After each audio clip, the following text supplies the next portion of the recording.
What's up guys, welcome back to another tutorial in the beautiful TR7 skate park.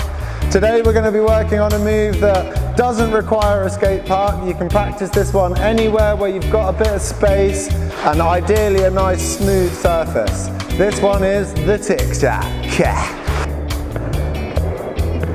So the easiest way to explain what a tic-tac is, it's a way of moving forward on your skateboard without having to take your feet off to push.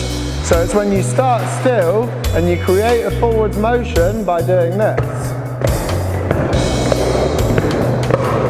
Pretty cool, right? There's only two quite simple moves that you need to be able to do this tic-tac, and they are backside turns and frontside turns. You want to be pretty comfortable doing both of those turns on the floor because you need those to be able to create that forward motion. And for those of you that think that this is a tic-tac, you're wrong. A true tic-tac is when you start stood completely still. If you're pushing at the beginning and already moving, then that defeats the whole point of the tic-tac. So you're going to start completely still, and you're going to start by doing one nice calm turn backside, and then once you've done that, you're going to do the same thing front side, and then backside, and then front side, and then backside, and then front side, and then backside, and then front side. The reason it's so important to already be comfortable with both backside and front side turns is because to make this work really well, you have to do the same amount of turn on both sides. So if you imagine before starting that you've got a completely straight line in front of your board leading to where you want to finish, you're going to turn away from it the same amount both sides so that your board can move forward. If you're much better at backside than front side, and this is quite common, then you might find that you go really well that way and not quite far enough on the way back, and that's not going to work if you want to go in a straight line. So you're going to start here, and this is where the shoulders come in, and without the shoulders the tic-tac is pretty much impossible because the shoulders are what are going to create that momentum to move forward. So it's a bit of a weird one to wrap your head around, but as your board turns one way, your shoulders are going to turn the other way, like this. And it will feel a bit weird at first, but you'll find that doing that is the best way to ensure that you're always kind of facing the same way, and it will help you go forward.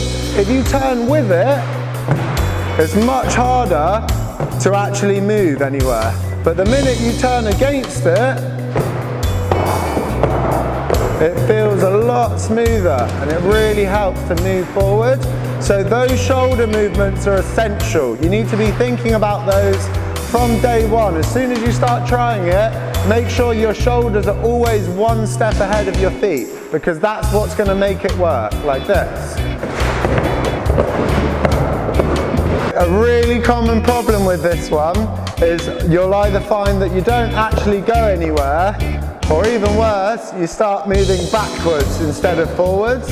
Don't beat yourself up if that's happening to you, because it does happen to a lot of people when they first try and learn it. But the chances are if that's happening, it's probably because you've got all of your weight on your back foot. And even if you've got your shoulders moving perfectly, if your weight's on your back foot, you're probably not really going to go anywhere. Or you will, but very slowly. So the key to get the best tic-tac possible is you've got to learn to shift your weight from back foot to front foot. So every time you put those front two wheels down, you're going to lean forward just a little bit over that front foot so that you get that power that you need. It's all about that weight distribution, learning to move your weight from back foot to front foot. And if you can mix that with the shoulder movement I spoke about earlier, then it should all start coming together nice and smooth.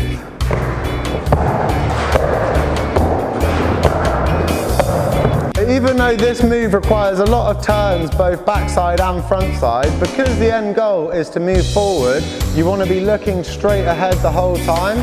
So pick something in the distance and try and stare at that the whole time.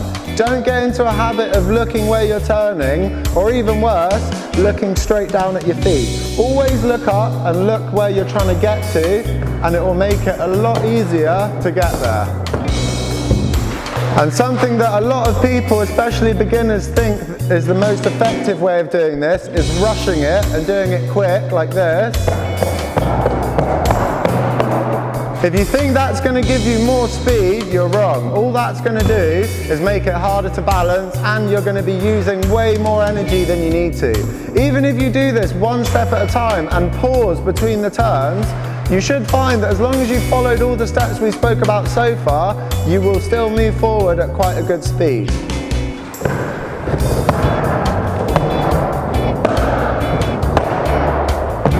So it's not about rushing those moves. Take your time and make sure that each turn's as smooth as it can be, and you'll get a lot more out of it than you will if you try and do it really quick. And if you're feeling like it's starting to work really well for you, going nice and straight, challenge yourself, mix it up a bit, and see if you can just keep yourself moving without touching the floor. Try and add a few full turns in, and see if you can just maintain that speed and balance without taking your feet off the board. The more time you spend doing this, the easier it's going to be to do everything else. So put in the work, because it will pay off. So that's it for the tic-tac video. There's not a whole lot more I can say about it. Get out and practice them and see how you get on. I will say that it is a lot harder than it looks. And a good thing about it is it's safe. You're not putting yourself in too much risk trying this one. Just try and find a nice open space where you've got nothing to crash into, no ramps or anything like that, and practice it. It's a really, really good thing to get the hang of, because it's going to help you with your turns, with your balance, with controlling your speed. There's a whole lot of positives to it. So get out and do it. Let us know in the comments below if this video helped. And don't forget to always click subscribe and hit the little bell so that you don't miss our videos.